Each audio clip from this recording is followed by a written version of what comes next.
Hi everyone, Mark here, just doing the front of the Landrover now. So I've painted these green, that's with slow dry paint, or long dry paint as it's called. Painted the top of the bonnet checker plate with the long dry paint as well. That's going pretty nice and neat. Quite liking the look at that. I'll get new vents for these obviously. But that's actually looking pretty good now. I like it better than the black because it makes the truck look neater and tidier, so I'm quite chuffed with that. So here, what I'm doing now is some mechanical work. So I've taken the grill off, so the grill's off. Can you see that all there? Yeah, so the grill's off and I've taken the radiator out. And what I've done is I've noticed there's two horns here. I didn't realise there was two horns on these. Never seen that before, but there is.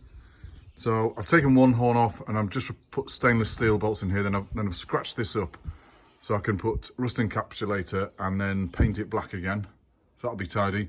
I've adjusted this bonnet light so it lies straight now. So if I go up there, cleaned all this up as well, look. That's all nice and clean, all the soundproofing. And then there's no bonnet catch on there because I've taken it off because it bent. So what I'll do is when that's all straight, put a new bonnet catch on and then that should fit nice and snugly in there. The cable works fine, so that's pretty good. I've got to straighten this little bit of metal up here. That's supposed to be straight, that bit. So I had to bash this about a bit because this slam panel bends. So I've got it reasonably straight, just using a couple of bodywork hammers and a couple of dollies. So I've got that reasonably straight. But then when I took the radiator out, I noticed that these rubbers, there's two rubbers that go in there, in these holes here. There's one on the other side as well. They fell to pieces in my hand, so I've taken them out, tied the cross member up, and these get mega mucky.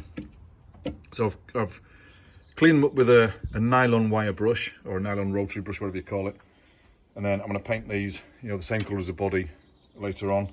So this will be black, this slam panel, all stainless screws in there. I've got to find some screws that are these to hold the grill on there. They're a bit of a pig to find there. I don't know what size they are. In fact, I don't know how you size these screws up anyway. So I've got to get them yet. And then, so the whole radiator assembly's out and the intercooler. So the intercooler sits on that side and then the radiator's here. And I've taken them both out. So we've got an empty gap. And I've taken all the hoses out. So the reason I've taken all the hoses out is because I'm putting a new set of hoses in. I'll show you how many hoses came out because they're all over here in the garage. So that's all the hoses that came out as a group. And I've taken the double fans out because if you look at these fans, you see the play in these. Oh, maybe you can't.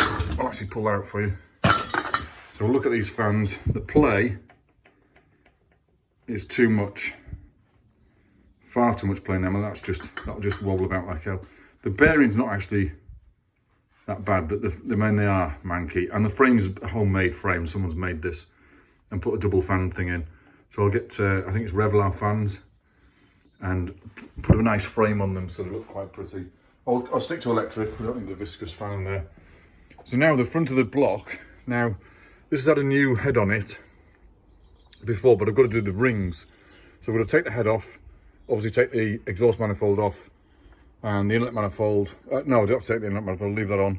Take the head off though, split it down there at the joint and then take the head off. And what we'll do with that is take the bottom off and then do the rings. So I've got a fan belt set coming. So that one's too loose, that squeaks when it runs. So we're going to do that. And then my header tank blooming bust off. That's supposed to be in the header tank, and that's a little nipple that is welded onto the header tank. That snapped off yesterday, so I've cleaned that bracket up, put a stainless steel bolt in there, and then what we'll do is we'll get a new header tank and then get it mounted up. So that's where we are so far. The steering box is going to get renewed as well. So there's the steering box. I'm going to take that off and we'll get that rebuilt. It's about 150 quid to get rebuilt, so it's not a lot.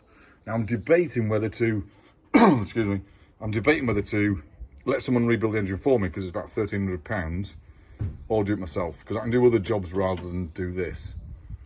So I'm not actually debating. I'm not really sure if I should do it or not. Oh, and then if we just go down there, look, I'm going to renew that steering damper, which is about there. Put a new one on just because it looks old and battered, and I think it's probably been on since new. So that's a bit of an old and battered steering damper. But all this is cleaned up quite well. It's all looking reasonably pretty, and it's all strong. There's no rot there at all, so that's pretty good. So I'm quite impressed with all of that. The pipes are all good, the unions are good. We've got this weird electrical cable, I don't know what that does. And my strong point isn't electrics, so I might get someone to look at, an auto electrician to look at that. But then the water bottle's been cleaned up quite nicely. So that's the car so far.